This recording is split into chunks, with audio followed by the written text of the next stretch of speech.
Released in 1985, The Goonies is a treasure hunt movie that is still entertaining 30 years later. Despite its very linear plot, there are complex arguments made that can go unnoticed due to the childish dialogue and the extremely far-fetched story within it.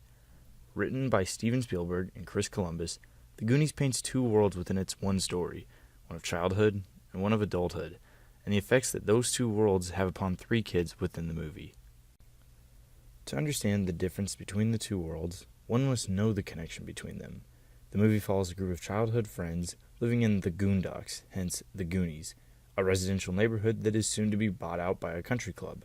The children see this as the end of their worlds and seek hidden treasure to find means to save their homes from the unemotional and greedy adults. As the movie primarily follows the group of Goonies, three kids stand out to the audience that undergo dynamic changes throughout the movie. The first is Mikey, who has a childish love for the mystery and magic in the world around him, and he's the only one that believes the treasure could actually exist. Mikey represents the innocence of childhood within the Goonies. The second is Mouth, who is already transitioning into adulthood, but still enjoys being a kid with his friends. The final character is Bran, Mikey's older brother. Bran plays the responsible babysitter for the day and tries to remain the mature figurehead for the group despite the ongoing chaos around him. The main antagonists for the Goonies are three adult criminals, the Fratellis, who act as one ominous figure throughout the movie. The Fratellis represent adulthood, with greed, violence, and anger driving most of their decisions. After narrowly escaping the Fratellis for the first time, the Goonies begin to realize the danger around them as they encounter a dead body, which flips the tone of their previously light-hearted adventure. The characters begin to break down, specifically affecting the oldest members of the group the most. Bran keeps a level head, but he acts more as a defensive parent rather than a scared child. Mouth resembles a child that has just woken up from a nightmare. He's aware of the world around him, but the fear of the dream is still fresh in his mind. Interestingly enough, Mikey seems unaffected by this. He's almost energized. To him, the innocent child, this danger only reaffirms his beliefs of the hidden treasure's existence, and it makes the adventure even more real. Everyone else is petrified because they're old enough to see the legitimate dangers present around them. While Bran is making sure everyone else is safe, Mikey is already plotting the next part of their adventure. The Fratellis are intermittently shown pursuing the Goonies. They're always rough, loud, and dangerous. They occasionally shoot at the kids, but are most of the time just a few steps behind. The movie establishes two tones between the groups, as established here in this chase scene. Note the musical changes and the breathing differences between the group.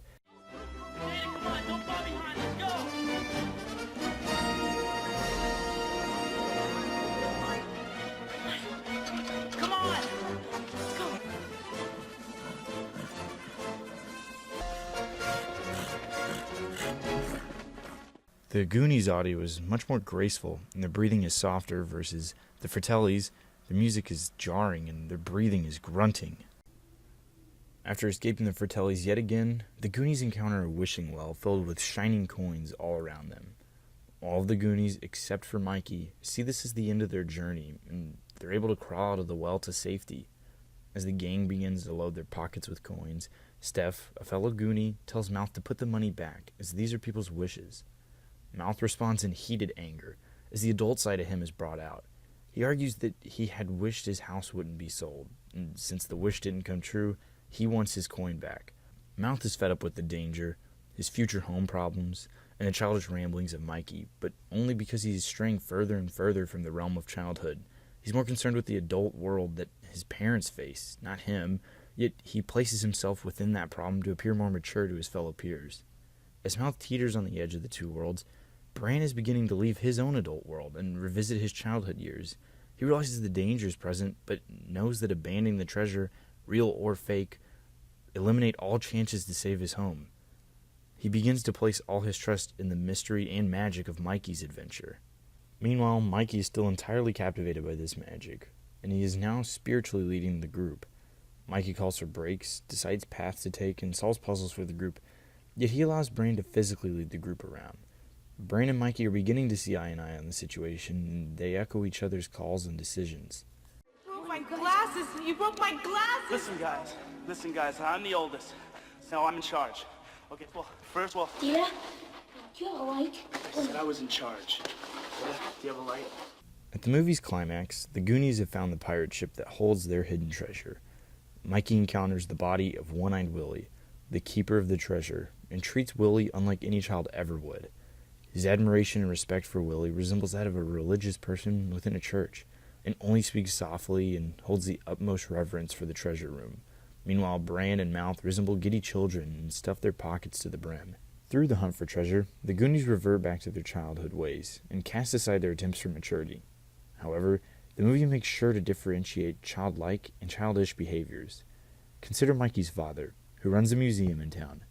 Mikey's father collects historical items and treats the heroic tales like reality, and passes this joy on to Mikey, which is passed on to the Goonies. Mikey's father loves his hobbies, but still acts as a leader for his community and makes the hard decisions that others can't. The childish end of the spectrum falls upon the Fratelli brothers, who are undisciplined, selfish, and crude.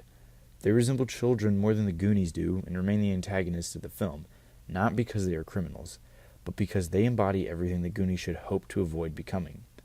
As the adventure comes to a close and the children succeed, the movie solidifies its claims for the sanctity of childhood and the natures of childish and childlike people.